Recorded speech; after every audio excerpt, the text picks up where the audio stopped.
In the United States now, we're talking a lot about international competition, internationally benchmarked standards, and so on.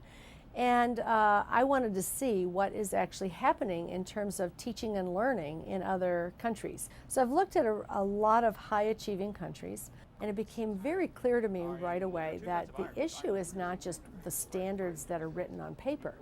It's the entire teaching and learning system that is created in high-achieving countries like Finland and Singapore, Australia, Canada, Hong Kong, and others, that is very different from what we have in the United States. So we have a number of international assessments, and the one that is most referenced is the Program and International Student Assessment, which goes by the name PISA.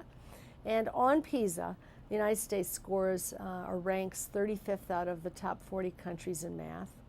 We rank 29th out of the top 40 countries in science, but we typically do a little bit better in reading. However, we've gone down on the international assessments in reading each year that it's been given, and we've gone down on the math and science assessments as well. So we're losing ground, and while we're pushing scores upward on the state tests that we use here, I think the reason we're falling down on PISA is that PISA actually addresses higher order thinking and performance skills. In high achieving countries, they have school-based assessments as well as external assessments that are brought together in the accountability system that include things like research and inquiry, scientific investigations, extensive writing. Most of these countries do not use multiple choice testing to any great degree. Some don't use it at all. Kids are always having to write, analyze, explain their views, produce data, analyze data, both in the classroom and on the assessments. And so we need to point our system at these higher order thinking and performance skills if we're really going to be internationally competitive. So what you see in high achieving countries is typically a very lean set of standards. In Finland or Japan, for example, all of the math standards can fit in about 10 pages from K-12. They are very clear about what needs to be taught and when and how it builds over time, but they're not overly prescriptive. By comparison, in the United States, many states have created good standards. In some states, the standards are sort of a mile wide and an inch deep. There are 300 things to cover in each grade level, not a small number of things to do well and deeply. And the content coverage of large numbers of objectives superficially means that we end up reteaching the same thing over and over again year after year because we didn't stop and do it well and deeply at a moment in time. So our kids study fractions in third grade and then again in fourth grade and fifth grade. Many of them don't get it. They're back at it in sixth and seventh, and there are high school students who still haven't mastered fractions.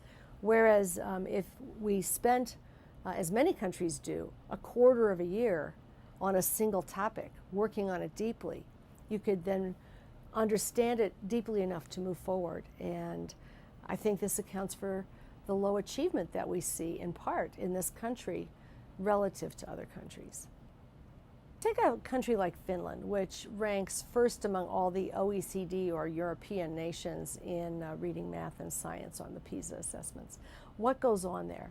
One thing they do is they train their teachers extraordinarily well. So they are getting 3 years of graduate level teacher education before they even get in the classroom, and they know how to teach all kids well, and they focus on assessments and the teaching of deep understanding. In the classrooms, the teachers then do a lot of work around project-based learning. You would often in a classroom see students working on a lot of self-initiated work, individually and in small groups. They may be creating a student newspaper and working on their journalism project. They may be designing and conducting scientific investigations. When they're studying what a fish looks like, they actually will go out and get 30 fish and one on each desk and dissect the fish and figure out how it operates and so on. You'll see a lot of investigation and inquiry in every field. That's really their hallmark, is to create a nation of inquiring minds. And they also believe that it's very important for students to reflect on what they've done, what they've learned, and be able to improve on it themselves. Another vivid example would be Singapore. A group of students I saw who were trying to develop a natural skin treatment to keep mosquitoes away without using artificial products, and they had developed 5 different products and evaluated them and so on. They know how to design an experiment, they know how to conduct it, to evaluate their results, to then improve on what they've done. This is widespread. By contrast, science is disappearing from American classrooms. Under No Child Left Behind, with reading and math scores driving the accountability system, in low-income schools, science is barely taught at all. And in many schools, when it's taught as a list of facts to be memorized from a textbook and then regurgitated on a multiple choice test, not as a process of inquiry and investigation, not as a way of understanding and evaluating and learning about the world that you could actually take and apply in the world outside of school. I have been surprised in the countries that I've studied about the extent to which teachers are supported with 25 hours a week of time for planning and learning, so that when they get in the classroom, what they do is very, very well thought through and informed by what a lot of other teachers are doing. Interestingly, most high-achieving countries pay teachers about equivalently to engineers, so they're a bit better paid than U.S. teachers, but it is not the pay that draws people into those professions and to stay there. When teachers are treated professionally, when they feel they have a lot of opportunity to shape the curriculum, work with their colleagues, develop high quality practice, the morale is very, very high. The U.S. is not a single entity. It is a very diverse group of states. So our highest achieving states do as well as the highest achieving nations in the world. Our lowest performing states do as poorly as nations like Jordan and Nigeria, which are very low performing nations. So we can't adapt or adopt what any nation is doing into our different system whole cloth. But we can learn from the experiences of different systems, particularly if we think about what should or could be done at the state level. We're at an interesting moment here.